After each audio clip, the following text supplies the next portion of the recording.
Palavras de Chico Xavier.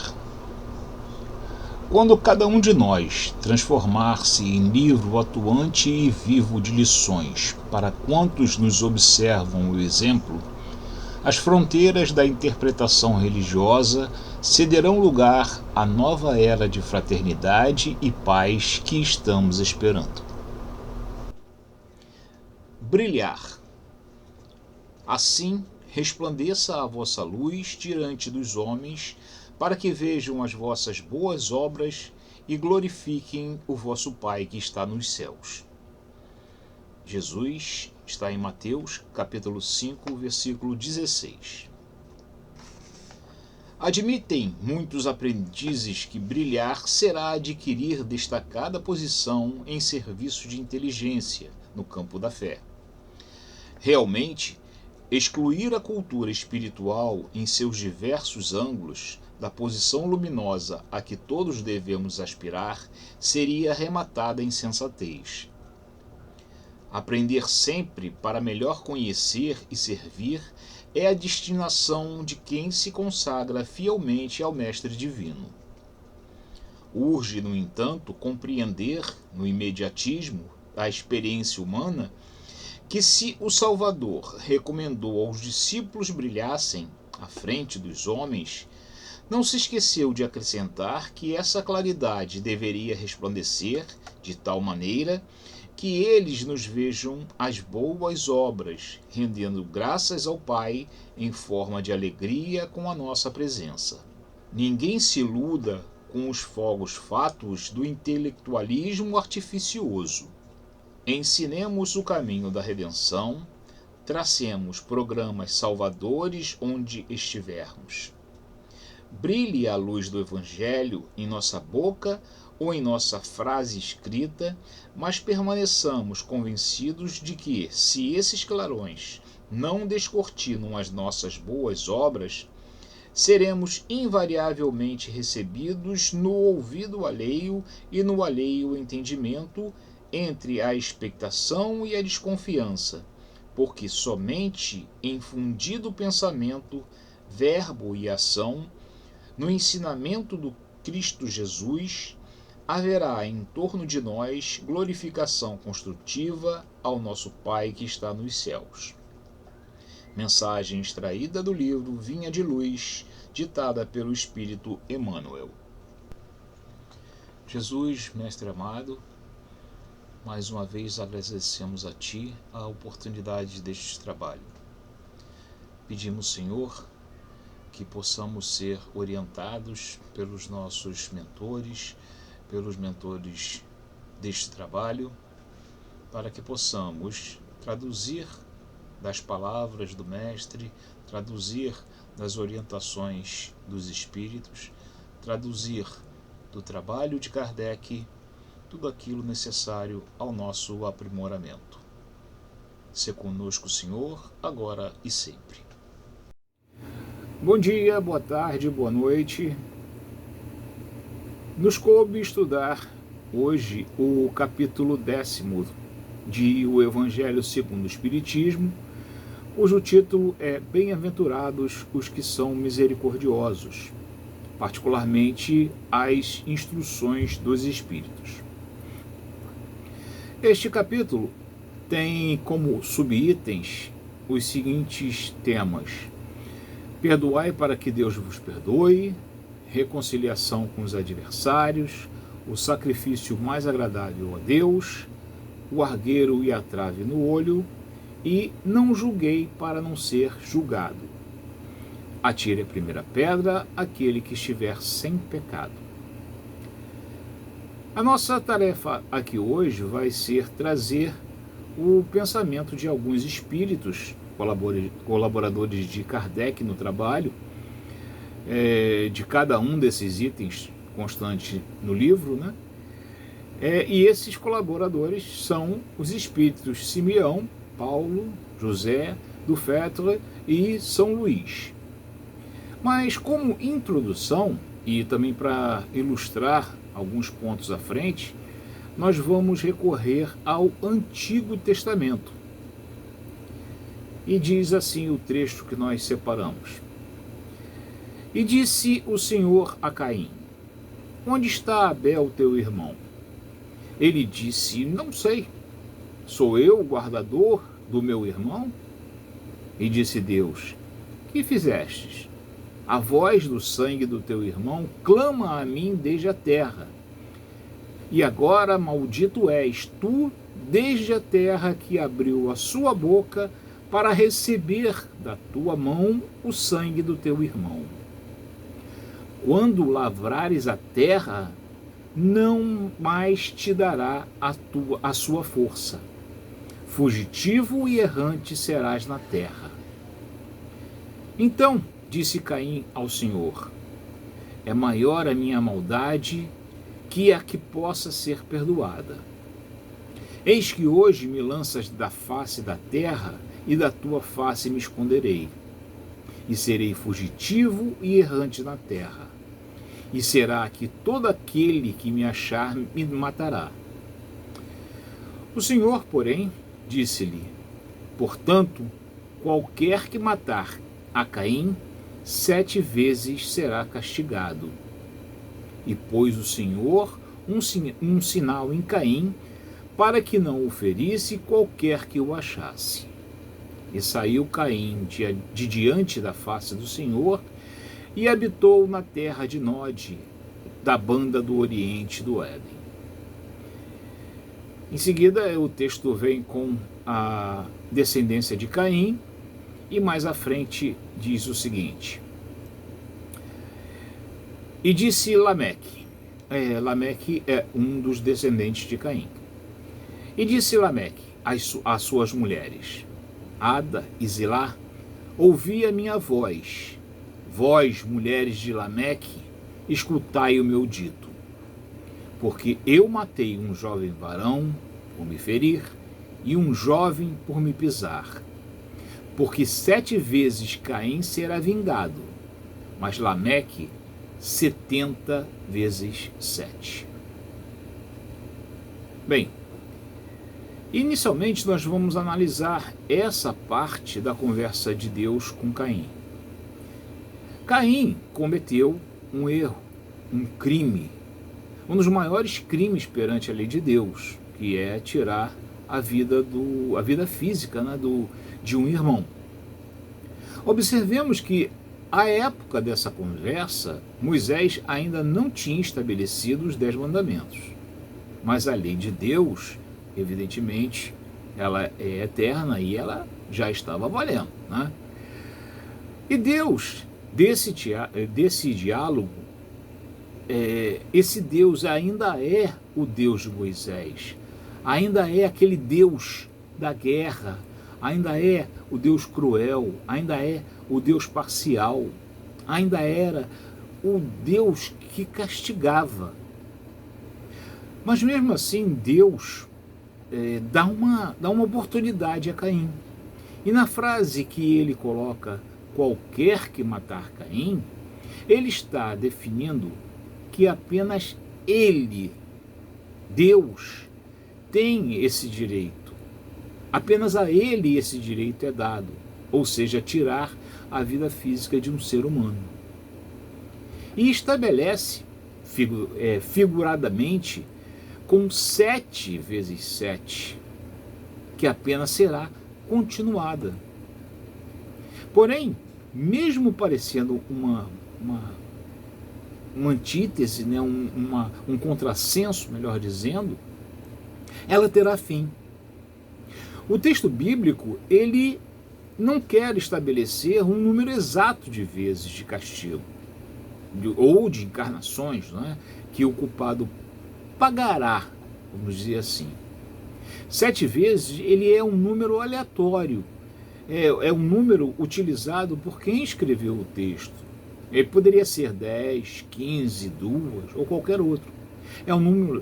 Aí é um número simbólico. Nós podemos interpretar que o possível castigo ele vai perdurar enquanto a criatura permanecer na condição de criminoso. A sua consciência vai continuar punindo a ele. E traduz também, e principalmente, que esse castigo não é definitivo, quando ele estabelece o próprio número 7, ou qualquer um outro. Né? Ou seja, nós podemos entender que esse castigo ele não é eterno. Deus bom irá sempre dar oportunidade para nós, para cada um de nós, resgatar os seus débitos, né? Encerrar a sua pena. Por quê? Não há pena eterna, não há nem céu nem inferno.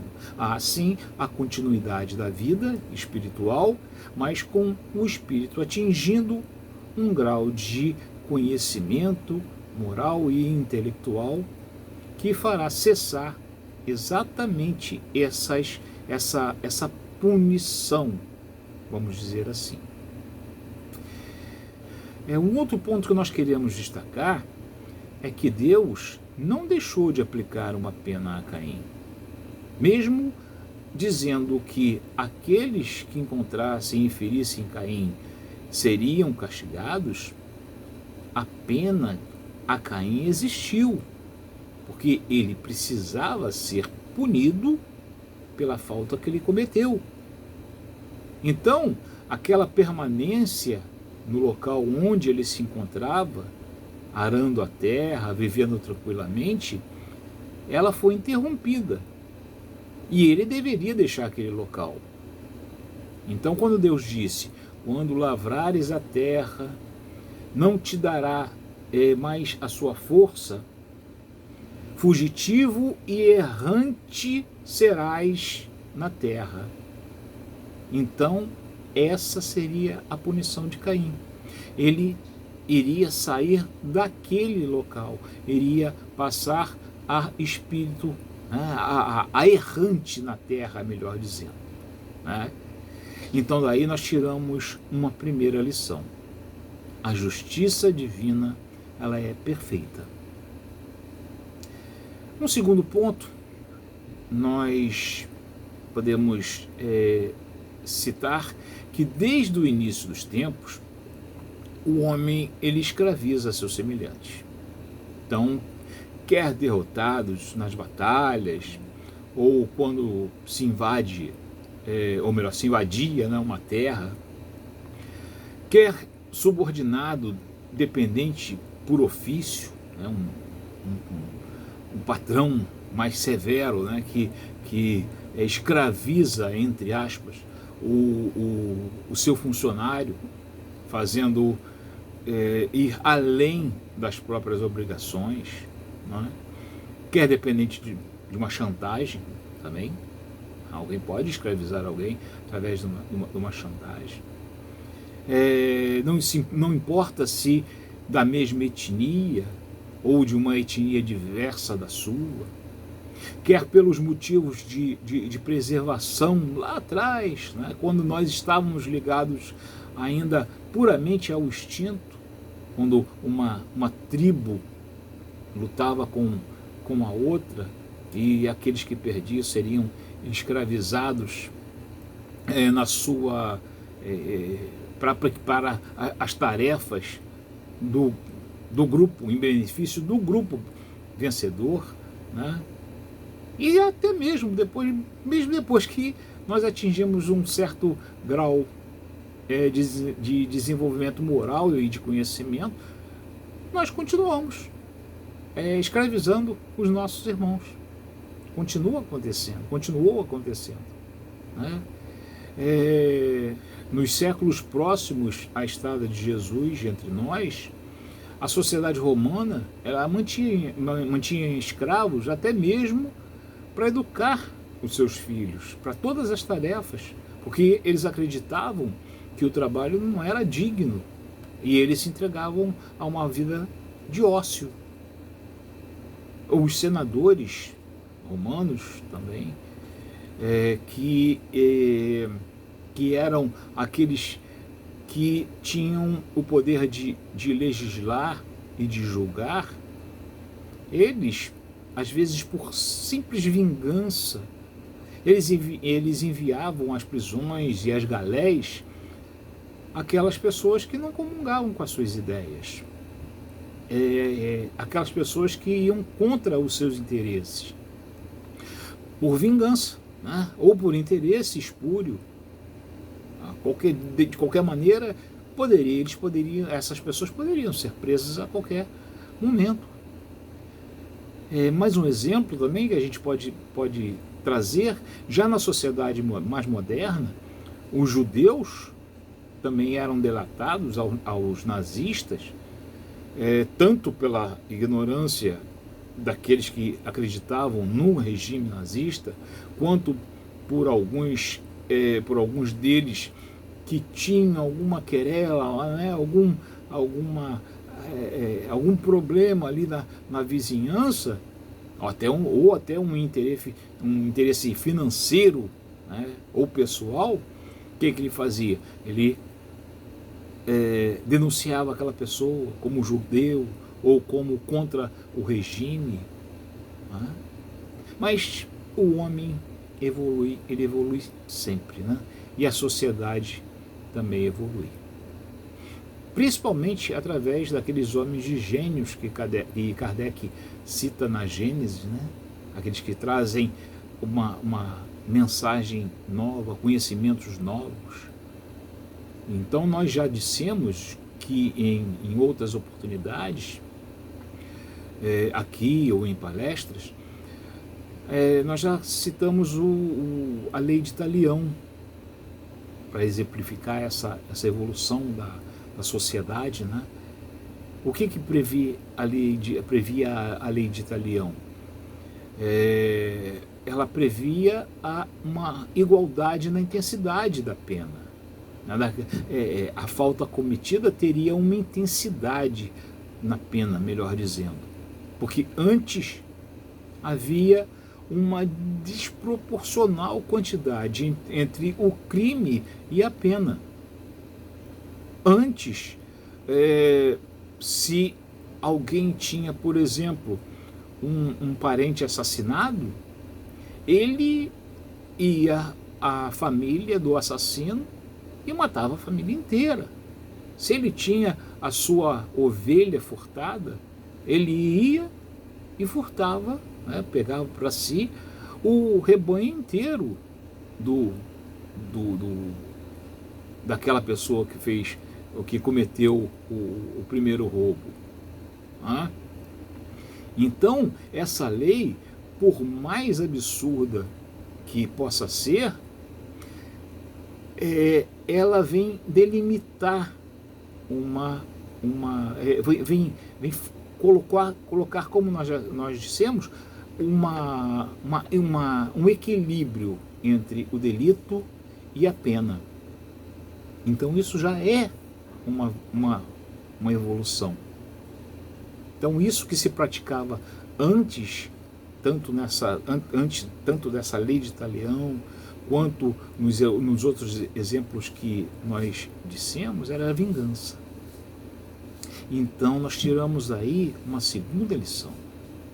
A vingança não é justiça. Pedro, quando questiona Jesus sobre quantas vezes se deve perdoar, o mestre, ele aproveita para mais uma lição baseado na própria lei de Moisés. Respondendo a Pedro, ele vai buscar aquilo que nós vimos lá no início daquele texto do Antigo Testamento. Lá o que tem?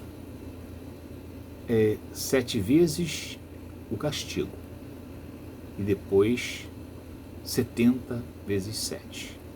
Não é? O que? O castigo também. Tanto o castigo imposto por Deus a Caim, quanto aquele castigo que Lameque se auto-impunha.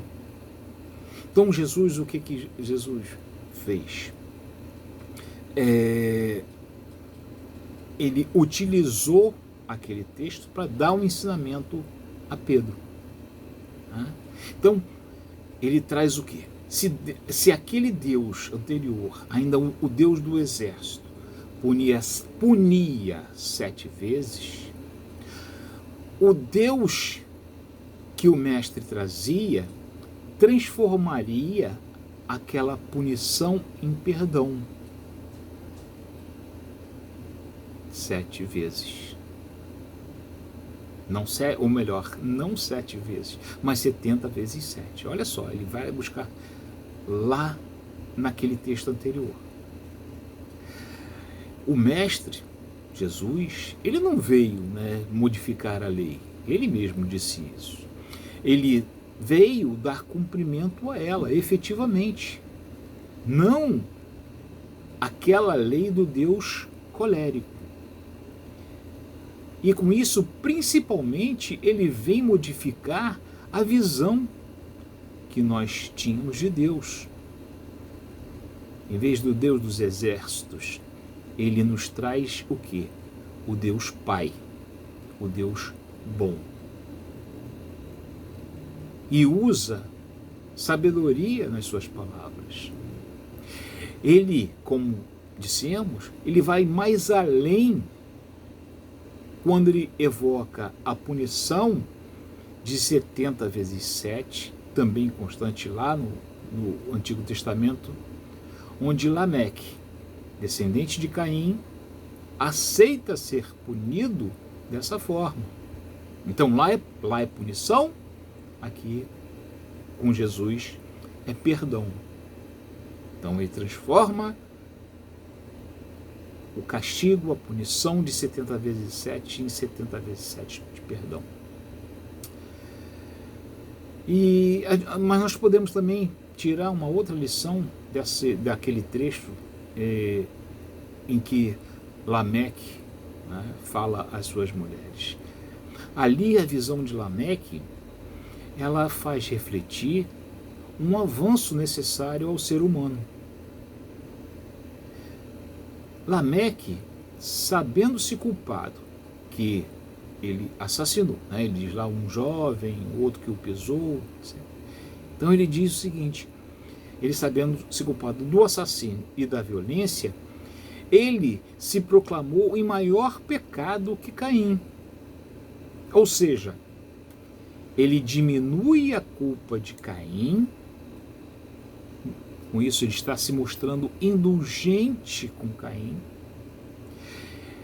e mostra que como ele tem culpa, e até uma culpa maior, ele não deve julgar, no caso, o seu ancestral, mas o seu próprio, já que ele incorre no mesmo erro. Então, podemos também observar que, de uma forma idêntica, se comportaram aqueles que acusaram a mulher adúltera na parábola que Jesus nos trouxe. Então, diante da autoridade moral do Cristo, o que acontece? Aqueles que foram questionados pelo Cristo, olha, quem não estiver em pecado, que atire a primeira pedra. Esses que estavam ali, chamados à consciência, eles sabiam que tinham, que possuíam o pecado, vamos dizer assim, mesmo que diverso do pecado praticado pelaquela mulher. Não importa, ele falou no genérico, quem não estiver em pecado. Então, todos ali, se estavam em pecado, não poderiam condenar aquela mulher. E mais, nem mesmo o Cristo julgou aquela mulher. Olha, o Cristo que não tinha pecado. Aquele que não possuía nenhum pecado, falou, bom, eu também não a julgo. Onde estão aqueles que te acusavam? Foram-se embora. Então ele falou o quê? Então eu também não te condeno. Porém, ele deixou, o Cristo, melhor dizendo, ele não deixou de aconselhar Ele estabeleceu um ensinamento. O que ele falou para ela? O que ele ensinou para ela, melhor dizendo? Vá e não peques mais. Então, cada uma das intervenções do Cristo com aqueles sofredores que cruzaram o seu caminho, né, no seu ministério, independente do fenômeno, ok? Era uma forma de perdão. E lá no final, né, por derradeiro, na cruz, o Mestre nos dá um ensinamento supremo ao pedir ao Pai que perdoasse aqueles que o crucificavam, porque eles não sabiam o que faziam ainda. Porém, não podemos esquecer que o Mestre também nos ensinou que a cada um será dado segundo as suas obras, e que o escândalo há de vir, mas ai daquele por quem venha. Isso faz parte da lei natural, que é inexorável, a lei de causa e efeito, a lei de ação e reação, a lei que nós, como espíritas, vamos buscar nos ensinos básicos da doutrina. E disso, então, nós tiramos uma terceira lição. A lei será cumprida. Bem, com esses três conceitos, nós podemos passar a uma outra parábola para dar continuidade ao nosso raciocínio. Essa parábola é muito conhecida por nós, com certeza. É a parábola do bom samaritano. Mas quem é o bom samaritano? Nós vamos lá na introdução de O Evangelho segundo o Espiritismo. E nós vemos que após o reinado de Salomão, houve uma divisão das tribos israelitas, né? Uma parte passou a ocupar o denominado Estado, o denominado Reino de Israel, e uma outra parte o denominado Reino de Judá. Os que habitaram a região de Israel tiveram como capital a Samaria, um local chamado Samaria. Esses sofreram uma certa influência estrangeira, adotaram alguns entendimentos diversos da própria lei de Deus, aceitavam somente a Torá, os 5 livros do Antigo Testamento.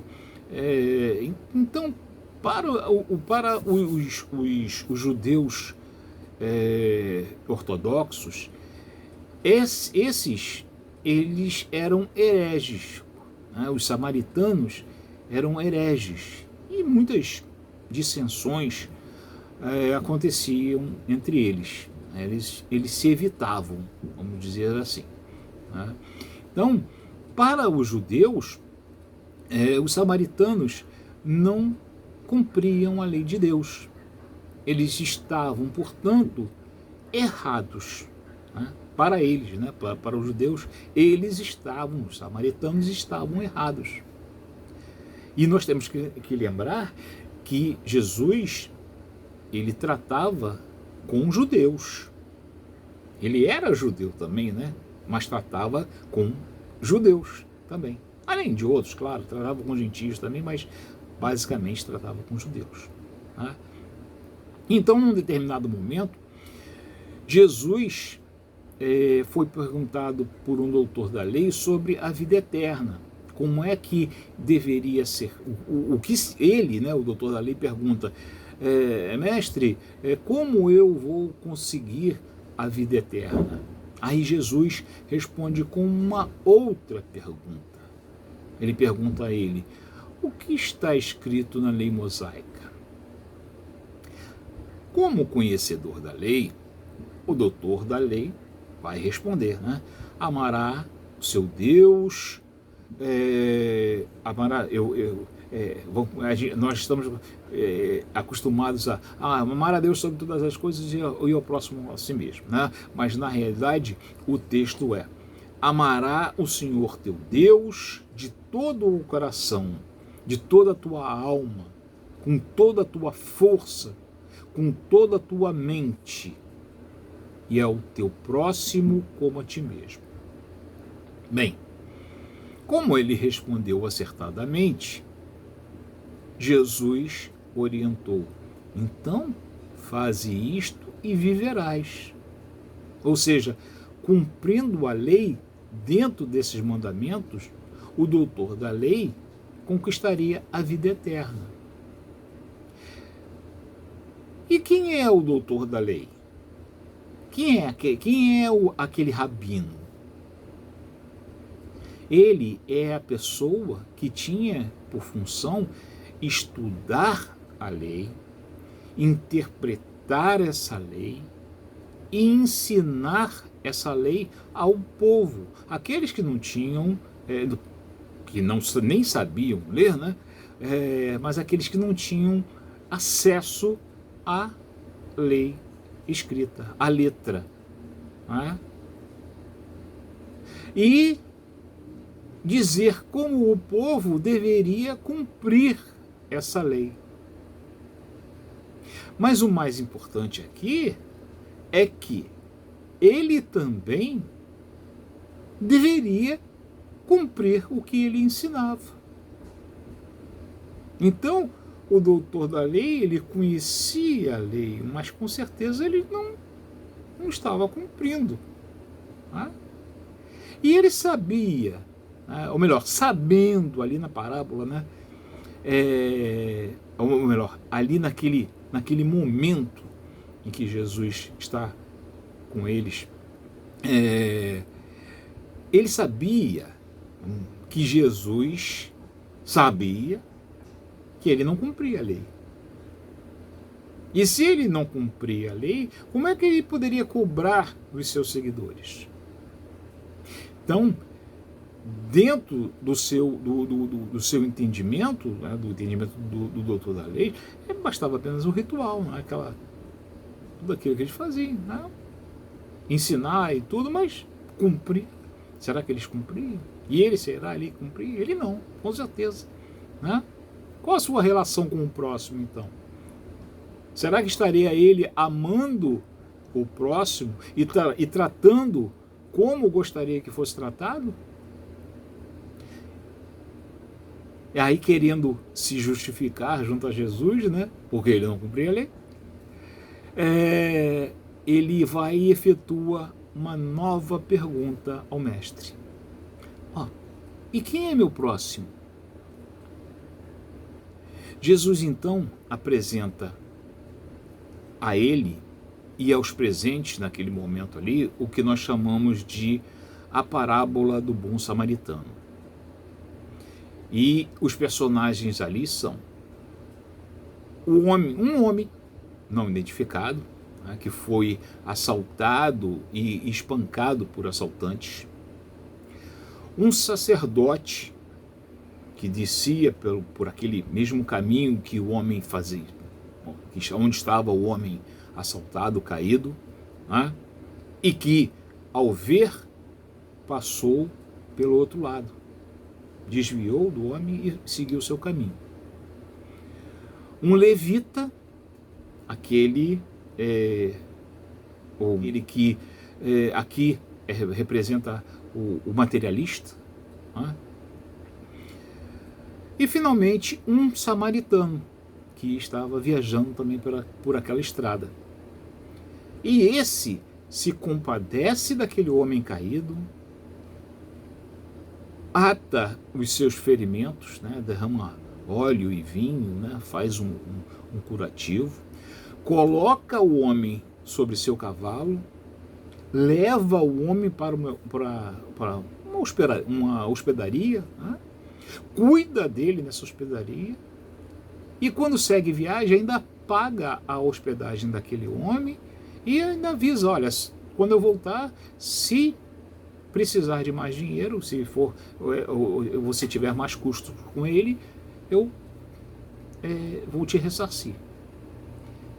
Aí então Jesus, contando isso a todos, né, ele vira para o doutor da lei e pergunta: qual dos três te parece ter se tornado o próximo do que caiu nas mãos dos bandidos? Olha só o que ele perguntou.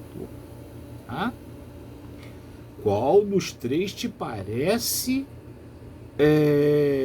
ter se tornado próximo do que caiu nas mãos do bandido? Aí o doutor da lei respondeu: aquele, né, o que praticou a misericórdia com ele. Ou seja, ele entende o samaritano, né? O samaritano que praticou a misericórdia com o homem caído. Aqui a gente levanta uma questão que nem sempre a gente observa quando ouve essa parábola ou quando cita essa parábola. Um detalhe interessante, né? Sempre que se cita essa parábola, o próximo nós vemos como aquele que recebe o benefício. Mas se a gente for pegar esse texto evangélico, esse trechinho aí, dessa pergunta de Jesus, o mestre está questionando o quê? Jesus pergunta,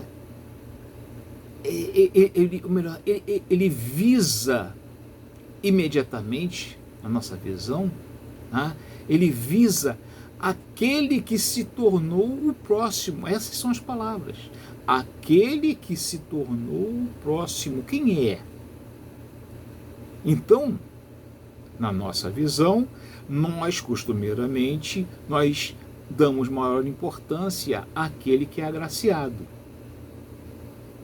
Porque o texto bíblico manda o quê? Amar o próximo, não é?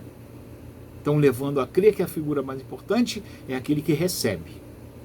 Mas, efetivamente, a pergunta de Jesus diz respeito a quem se tornou o próximo, ou seja, aquele que se submeteu à lei de amor, aquele que se aproximou, aquele que fez o que deveria fazer, aquele que se tornou misericordioso. Aquele que se tornou misericordioso. Então, o perdão das ofensas, passando pela lição do Cristo, reforçando a bondade de Deus, nos leva ao quê? A indulgência. O que é a indulgência? Nada mais é do que a disposição para perdoar a culpa e o erro que a gente vê no outro. Ao nos levar para um mundo infinitesimal de vezes a perdoar, né? De uma certa maneira é infinitesimal, porque 70 vezes 7, difícil, né? De uma forma muito lógica, né? Do perdão daquela que a gente pratica, né? É apenas, como nós dissemos lá atrás, figurativamente, né? Então, para perdoar, né? No caso, ao nos levar para esse número infinitesimal de vezes a perdoar, o nosso querido Rabino da Galileia, ele nos conclama a lembrar que o Pai está sempre disposto a nos dar uma nova chance. E assim nós também devemos proceder. Da mesma maneira que nós vimos lá, Lameque foi indulgente com Caim, ele sabia em erro.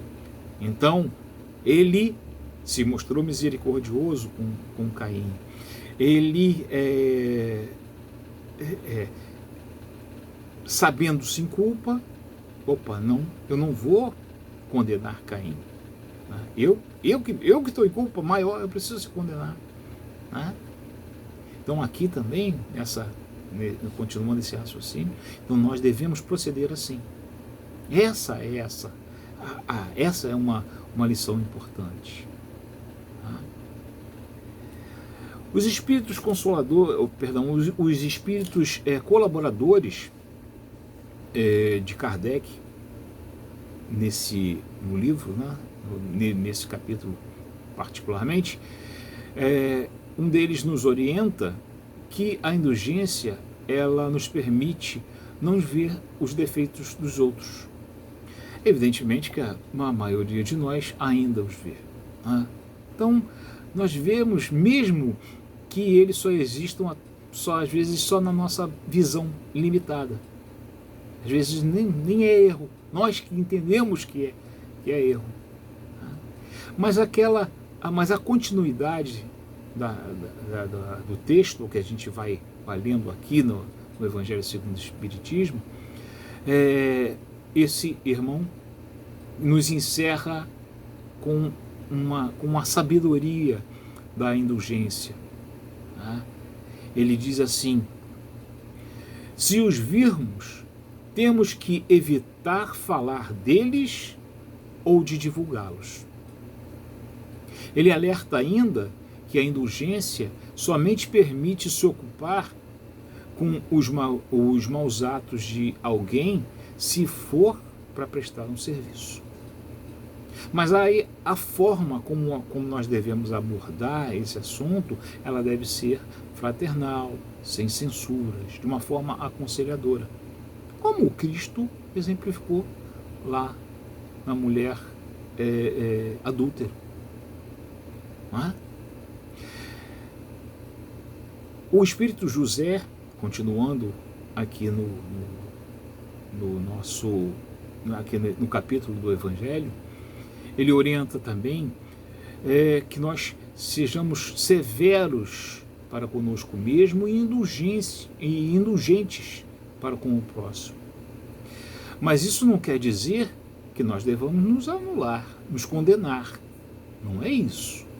Nós devemos, antes de tudo, entender que devemos nos amar também. E o amor deve ser, aí sim, um instrumento transformador.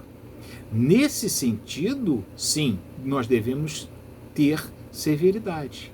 Nós devemos, sim, nesse sentido, ser severo conosco. Ou seja, manter o foco sempre.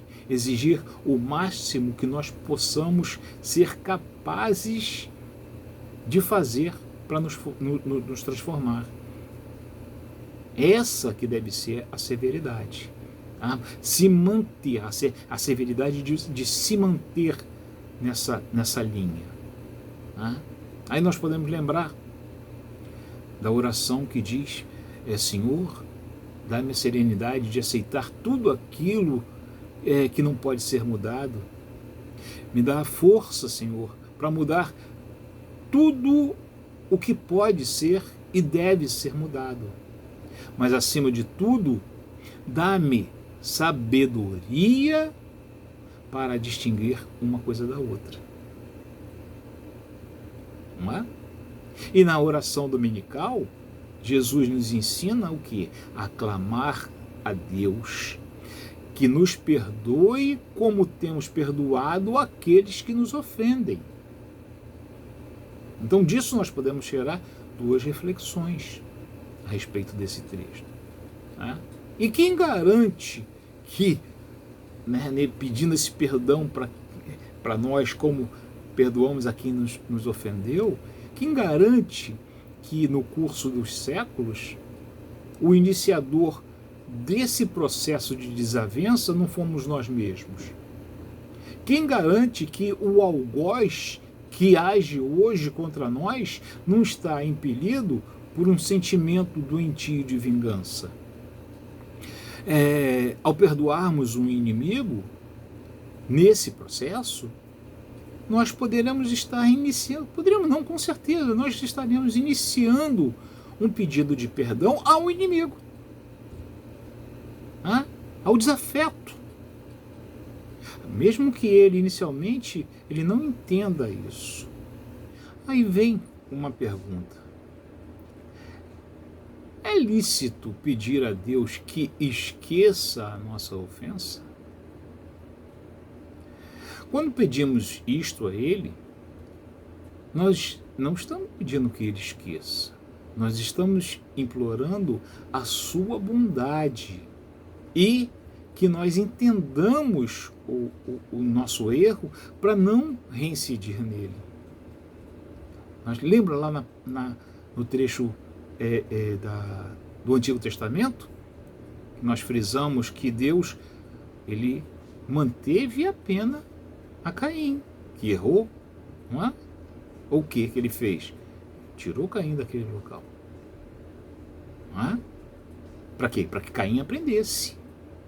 Não é? Para que Caim entendesse seu erro. Não é?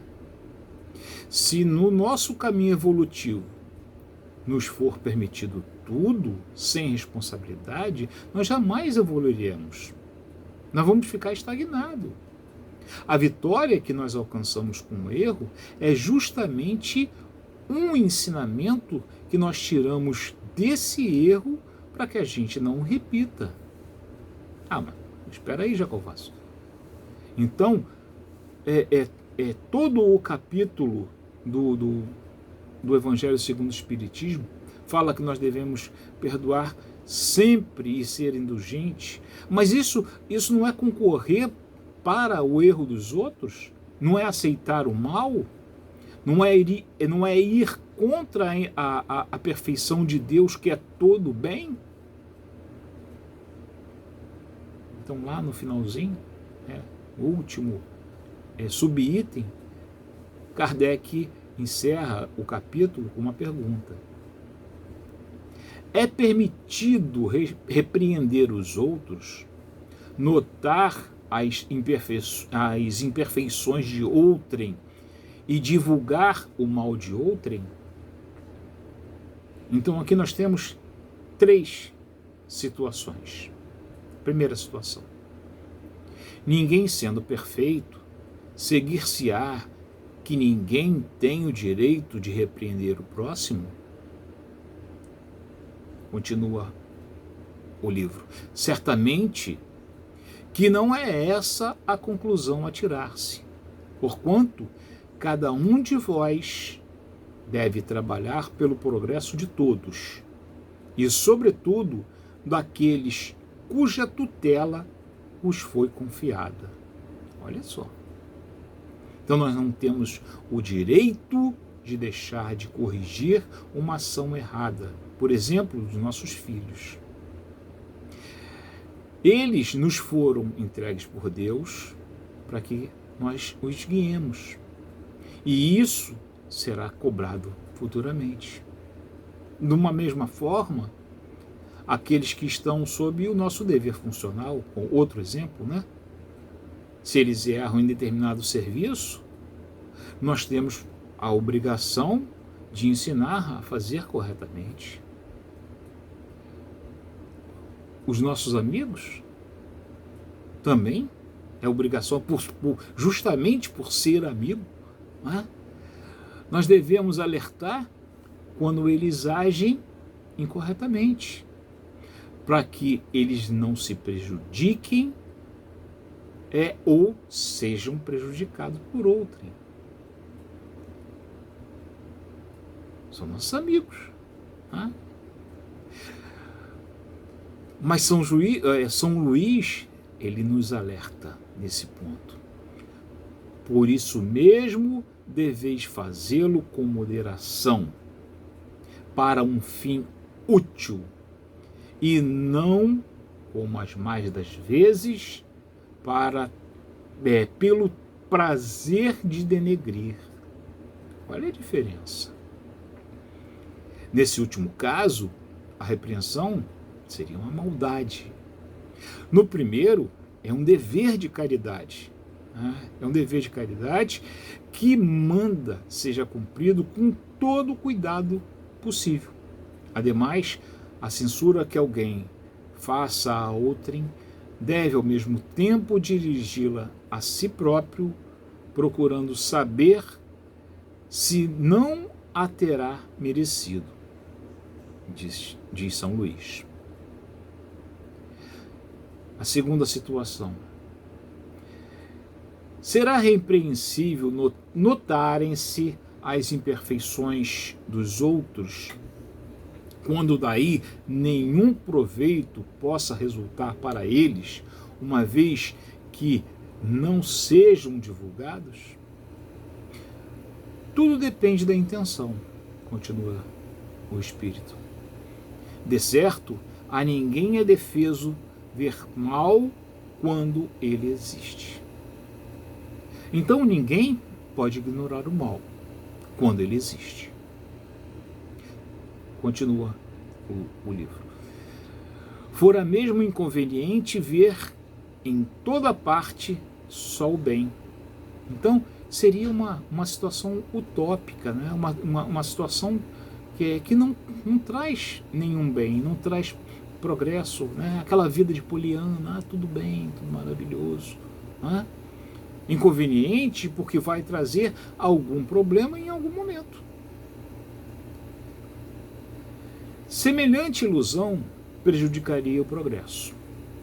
Então, achar que tudo está sempre bem, ela prejudica a nossa capacidade de reação e nos torna elementos inócuos. Não permite o nosso aprendizado e a consequente evolução que nós devemos ter. O erro está em fazer-se que a observação redunde em detrimento do próximo, desacreditando-o sem necessidade na opinião geral. Aqui traduz-se que é importante, ou melhor, que o importante é fazer que a pessoa reconheça o seu erro, né, que é aquele erro que ele vem cometendo, e que procure os meios de corrigir, os meios de se corrigir. Né? Mesmo que a coletividade venha a conhecer esse erro, essa coletividade, com esse reconhecimento, né, que a sociedade vem a conhecer naquele que quer se melhorar, né, ela vai notar exatamente esse esforço que ele está tendo, esse esforço de correção, esse esforço de melhora. Igualmente repreensível seria fazê-lo alguém apenas para dar expansão a um sentimento de malevolência e a satisfação de apanhar os outros em falta. Ou seja, apenas para humilhar a pessoa, apenas para se mostrar superior por vaidade ou por orgulho. Continua o texto. Dá-se inteiramente o contrário quando, estendendo sobre o mal um véu, para que o público não o veja, aquele que note os defeitos do próximo o faça em seu proveito pessoal, isto é, para se exercitar em evitar o que reprova nos outros. Essa observação, em suma, não é proveitosa ao moralista? Como pintaria ele os defeitos humanos se não estudasse os modelos? Então, se eu cometo um determinado erro, ainda não adquiri o direito de expor outra pessoa por esse mesmo erro. Calar-se ele é permitido, desde que tire disso uma lição que venha a elevar o meu grau de compreensão. Melhor que isso é o quê? É colocar em ação o aprendizado que nós tivemos. Vamos citar, por exemplo, o nosso Chico, naquele caso da mãe que levou a criança para que ele orientasse essa criança a não comer açúcar. Então chegou lá a mãe com a criança pela mão. Ô Chico, diz para esse menino aqui que ele não pode comer açúcar. Aí Chico vira para ela, olha para a criança. Volta daqui a uma semana. Ela Saiu. Uma semana depois, volta ela, à frente do Chico novamente. Aí Chico vira para a criança e fala: não coma açúcar, faz mal para os dentes, faz mal para o corpo, não coma açúcar. Aí foi embora a criança com a mãe. Aí quem estava do lado do Chico falou: mas Chico, você mandou a criança, a mulher voltar uma semana depois? Você não podia ter dito para ela, naquele primeiro momento que ela teve aqui? Aí Chico vira e fala assim: mas eu precisava parar de comer açúcar.